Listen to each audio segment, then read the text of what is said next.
Nós estamos hoje com a deputada Júlia Luci, ela é do Novo, uma das 24 detentoras de mandato eletivo neste partido que disputou a primeira eleição para prefeitos em 2016.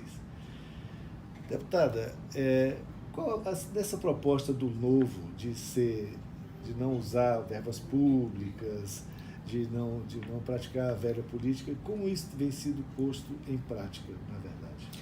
Olha, o Novo já passou pelo primeiro desafio dele, que foi ter ultrapassado a cláusula de barreira. Muitas pessoas durante a campanha falavam: vocês não vão conseguir eleger ninguém porque as campanhas são muito caras e vocês não têm estrutura de partido, vocês não utilizam fundo eleitoral.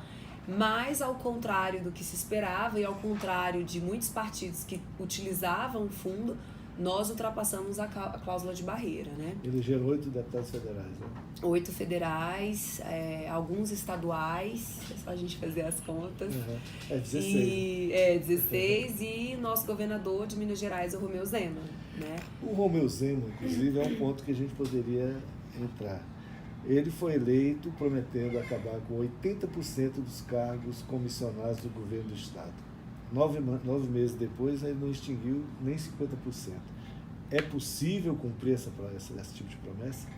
Olha, ele está fazendo uma verdadeira revolução na administração de Minas Gerais, né? Quando ele pegou o estado estava em frangalhos, sem conseguir arcar com os salários dos seus servidores, por exemplo, e que nós temos notícias é que até agora, no final do ano, ele vai conseguir cumprir.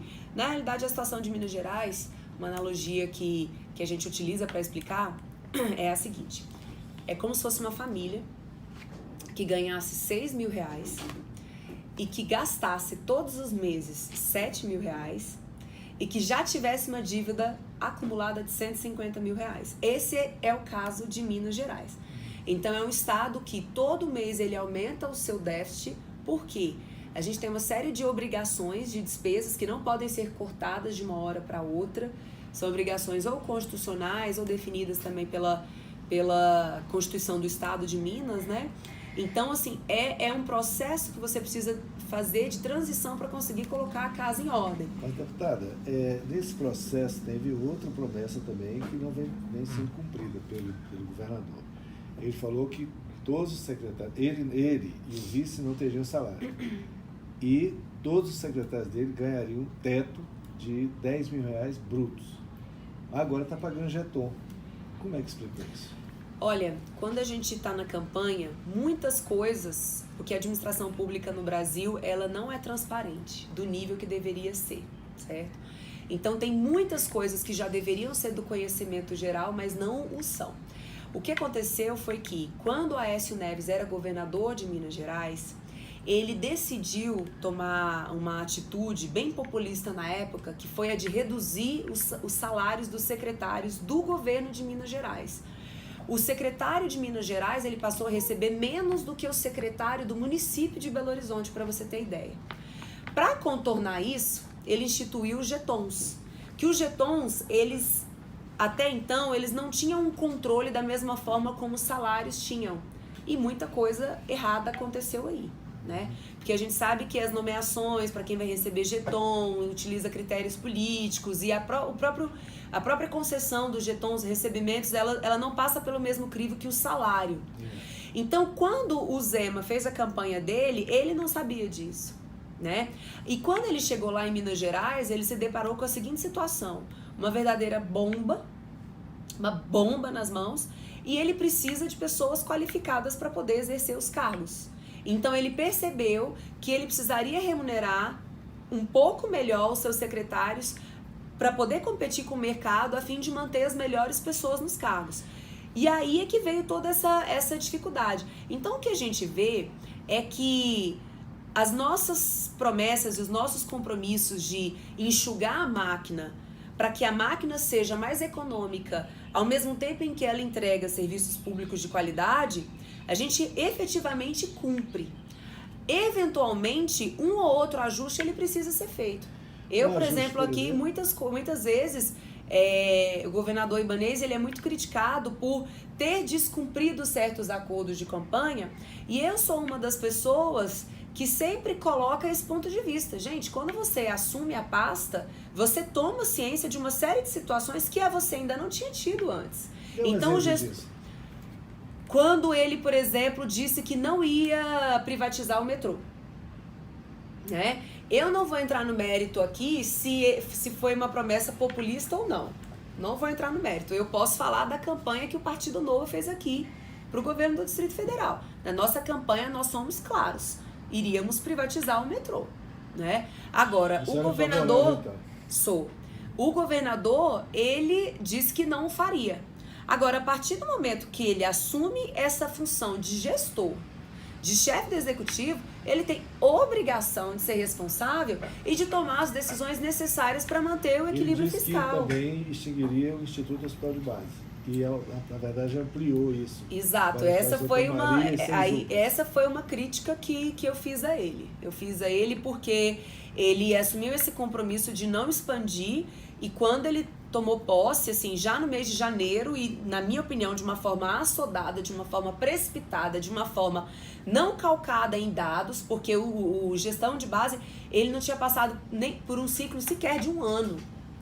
Ele sequer tinha sido avaliado pelo Tribunal de Contas do DF, certo? Então, assim, de uma forma acelerada, ele forçou essa aprovação aqui na Câmara, porque sim, foi forçado sim, né, essa aprovação. Eu fui uma das pessoas que votou contra exatamente porque a gente não tinha elementos para decidir se o modelo era melhor ou não. Até hoje, na realidade, a gente não tem como afirmar isso. Deputada, o discurso, vamos pegar 3 exemplos para não ficarmos... Do presidente Bolsonaro, do governador Ibanez e do governador Zema. Todos, de certa forma, falaram que não praticariam a velha política. Mas há quase que um parlamentarismo no Brasil. Ninguém governa, o executivo não faz tudo se não passar pelo legislativo. Todos têm que ceder. Vamos pegar o exemplo lá do Zema. O secretário de governo dele hoje é o que foi secretário, o deputado Bilac Pinto, que foi o secretário de governo do Aécio e do Anastasia. Como que não pratica a velha política se está usando as mesmas figuras do passado? Isso não tem nada de velha política. Não? A nova política é exatamente você coadunar os interesses e a pluralidade de pensamento. Se nós, que somos liberais, a gente fechar a nossa porta para todo mundo que passou nos governos passados, isso é uma atitude autoritária e intransigente. Nós aqui, no Novo, nós vamos analisar o perfil da pessoa pelo histórico dela, pela competência dela, pela honestidade dela. Se ela fez parte de um governo de esquerda, por exemplo, a gente não vai impedir que essa pessoa trabalhe. Eu, por exemplo, aqui no meu gabinete, eu tenho pessoas que já tiveram experiências em governos do PT. E são pessoas que foram selecionadas pelo mérito delas e vêm desempenhando um excelente trabalho. Que ele era eu não sei as posições específicas, mas nós sabemos que no governo Zema há pessoas do PSDB, há pessoas do PT, porque a gente quer exatamente ver a competência, né? E se a gente fosse radical ao ponto de falar o seguinte, olha, eu não quero ninguém do governo passado, isso mostraria uma inabilidade de conviver numa democracia. E o Novo, ele é defensor da democracia. Eu, por exemplo, antes de tomar qualquer decisão aqui no gabinete, eu faço questão de chamar representantes dos diversos pontos de vista envolvidos. Eu recebo sindicalista, eu recebo empresário, eu recebo jornalistas, eu recebo todas as pessoas porque ninguém é dono da verdade. Então, eu me interesso, a gente tem que se interessar por escutar os diferentes pontos de vista, porque aí a gente vai chegar nas melhores soluções. Então, o que nós classificamos como velha política é quando a gente deixa o interesse público de lado para defender interesses que sejam privados estritamente, que sejam corporativistas estritamente. A gente tem que defender o interesse que é público, da maioria das pessoas, daquilo que é republicano. Então, quando a gente negocia, quando a gente conversa, isso é política, diferente de politicagem. O seu partido é contra o financiamento público de campanha. Isso no discurso, na campanha eleitoral do João Amoedo. E na prática, no discurso e na prática. E na prática. Mas é fácil defender isso quando você tem uma fortuna de 500 milhões de reais, que é o caso dele. Não é fácil. Eu, por exemplo, não sou rica. Eu fiz uma campanha com menos de 30 mil reais. Os outros deputados eleitos também... Sociais, né? Claro, mas a tecnologia está aí para isso. E a nossa defesa é exatamente essa. Hoje a campanha, ela pode ser mais barata. Não se justifica você manter campanhas caras mais, o mundo mudou. Hoje você acessa as pessoas pela internet. Então, assim, é essa a nossa defesa. O processo democrático, ele tem que ser mais barato. Porque é possível ser mais barato. E o João Amoedo, ele quase não colocou dinheiro dele na campanha. Assim como o Zema quase não colocou dinheiro dele na campanha. Todos nós corremos atrás do financiamento de pessoas que acreditam no nosso potencial. O Bolsonaro disse que não tinha colocado dinheiro dele na campanha e agora estão aparecendo os laranjas aí, né? Aí eu posso falar do Partido Novo. As nossas candidaturas são candidaturas reais. Tanto as candidaturas de mulher quanto as candidaturas de homens. Todo mundo que foi candidato pelo Novo foi candidato porque acredita que pode ser diferente. Se a gente não recebe nenhum centavo de dinheiro público, não faria nenhum sentido a gente estar ali se expondo, gastando nossa saúde, nossa energia para estar dentro de um processo eleitoral. Então, Novo, as candidaturas são reais, os financiamentos nós corremos atrás de pessoas físicas que acreditam no nosso trabalho. O Zema, por exemplo, fechou a campanha dele com saldo. A campanha do Zema teve saldo. Foi uma campanha de voluntários, assim como foi a minha, assim como foi a campanha do João também. Pessoas que decidiram se voluntariar na causa. Né? Não é um negócio. No Novo não tem um negócio para ser candidato, diferente nos outros partidos, especialmente no caso das mulheres, que recebem um dinheiro para poder colocar o nome dela ali na chapa. Aqui no DF, se a gente tivesse tido mais uma candidata a deputado federal, a gente teria feito deputado federal. E como nós não tivemos mais uma mulher, porque a gente não coloca laranja, certo? Então a gente deixou de concorrer com menos 4 pessoas para federal e a gente quase fez o nosso candidato a federal aqui. Quase fez. Então a gente paga o preço por realmente defender as nossas ideias na prática, né? Porque de discurso hipócrita tá todo mundo cansado. Na verdade, eleita, a senhora tem desenvolvido um mandato onde, com participação, tem fazendo eventos públicos, levando o seu gabinete para localidades como parques.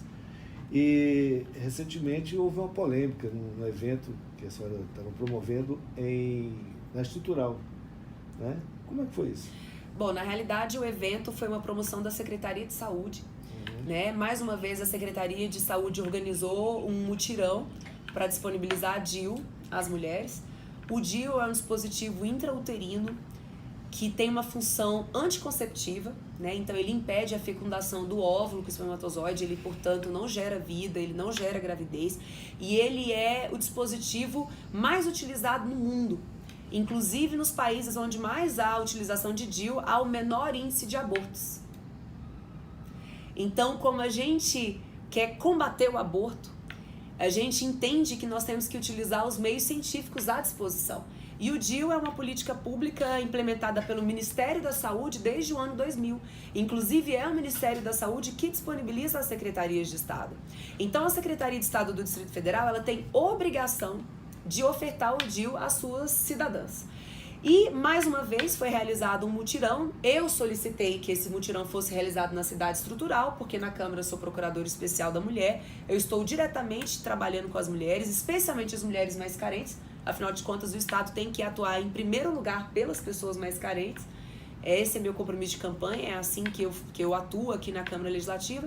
Então eu solicitei à Secretaria de Saúde que promovesse esse mutirão do DIU na estrutural, especialmente agora em outubro, que é Outubro Rosa, é um mês em que lembramos a saúde da mulher. E não adianta nada você pintar os prédios de rosa se você não disponibiliza meios de saúde para as mulheres, né? Vamos parar de hipocrisia também.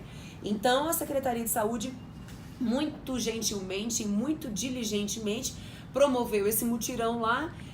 Obviamente eu estive presente nesse mutirão, eu estarei também nas próximas vezes, assim como foi feito no HMIB. O HMIB fez uma ação no início em abril, né, que eu estive ali também presente durante o tempo inteiro, fiscalizando a ação. E aí, um setor, um padre, mais especificamente falando, se voltou contra essa ação, porque a Igreja Católica, parcela dela, certo? Parte mais conservadora, acredita que o DIU é abortivo. Então nós tivemos essa ação do padre. Eu super defendo que as pessoas sejam livres para defender o seu ponto de vista. Mais uma vez, como liberal, eu defendo a pluralidade de pensamento. Então não condeno o padre por essa ação. Eu só acho que ele poderia ter se informado um pouco mais porque não se tratava de uma novidade. Isso é uma política de saúde do Distrito Federal. Então ele poderia ter se manifestado nas outras vezes também que a secretaria fez isso, né? Mas tudo bem, não foi assim que ele agiu, eu respeito o ponto de vista dele, mas começou a gerar essa polêmica como se fosse uma novidade, o DIU, e não é, como se fosse a primeira vez que a Secretaria de Saúde estivesse fazendo isso, e não é, como se não fosse um direito das mulheres terem acesso a meio para planejar o tamanho de suas famílias, assim como é direito dos homens também, certo? Então tá na hora de a gente entender que o planejamento familiar é uma pauta extremamente importante e que a gente não pode misturar a igreja com o Estado. O Estado é laico. O Estado tem que ser laico, mesmo porque a igreja evangélica não é contra o uso do DIU. Então, se a gente, só nesse ponto a gente percebe que o Estado ele precisa permanecer laico e que política pública não tem que ser direcionada por opinião de uma ou outra igreja, porque a gente acaba misturando as esferas, né? Tara, para a gente concluir aqui, a senhora é usuária e foi eleita pelas redes sociais. Qual a importância das redes sociais para as próximas campanhas? A senhora acha que a campanha de 2018 foi o divisor de águas na questão do marketing político eleitoral? Com certeza, sem sombra de dúvidas. Na realidade, eu acho que a campanha de 2016 ela já teve esse perfil. E não é à toa que a gente conseguiu eleger quatro vereadores, né? Mas a de 2018 deixou muito claro assim, a importância da rede social. O Bolsonaro é a maior prova disso, né? O Bolsonaro ele soube utilizar muito bem dessa rede, especialmente da rede de WhatsApp. E claro, a facada, olha só que interessante você falar isso, porque a facada, ela deu uma projeção para o Bolsonaro na mídia tradicional. Quando ele teve ali, o tempo inteiro ele começou a aparecer nos jornais, na mídia tradicional, foi quando mais pessoas souberam quem ele era e ele tomou esse aspecto de herói. E vítima, né? Herói e vítima, né? Aquela pessoa que tá ali pro combate, que se dispôs ao combate e que pagou o preço por isso. Eu mesmo, como candidata, quando eu fiquei sabendo da facada, eu me revoltei muito. Porque você tolir o direito de alguém ser candidato é muito grave. Eu, particularmente, apanhei, literalmente, na minha campanha. Eu apanhei, eu fui agarrada. Então, todo esse tipo de situação, você percebe que... Qual que é o pano de fundo? É intolerância. É você não aceitar uma opinião divergente da sua a tal ponto que você quer matar aquela pessoa. Mas ele não é um bom exemplo disso, de intolerância? E os julgamentos acho que compete a cada pessoa, né? O que eu acho que é o seguinte, a facada mostrou que a tecnologia ela é importante, mas ela não substituiu ainda a mídia tradicional. Ainda.